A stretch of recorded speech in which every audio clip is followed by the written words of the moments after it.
আমরা রাস্তায় নেমেছিলাম, কিন্তু এই চাঁদাবাজ দেখার জন্য আমরা রাস্তায় নামি নাই। মানুষকে খুন হবে এর জন্য আমরা রাস্তায় নামি নাই। আমাদের দেশের ভিতরে শান্তি তৈরি হবে এই জন্য আমরা রাস্তায় জীবন দেওয়ার জন্য নামি নাই।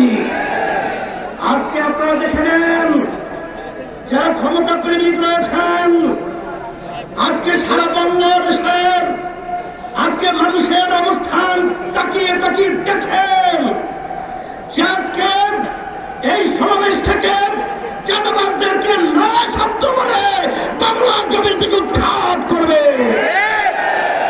আজকে যারা এদেশের টাকা বিদেশে পাচার করার প্রক্রিয়া করছেন তাদেরকে আজকে না বলে বাংলাদেশের জনগণ আপনাদেরকে উৎখাত করবে।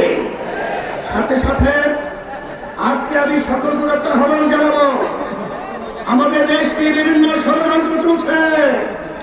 যদি আমরা একাকার হয়ে যারা দেশ প্রেমিক রয়েছেন, যারা ইসলাম প্রেমিক রয়েছেন,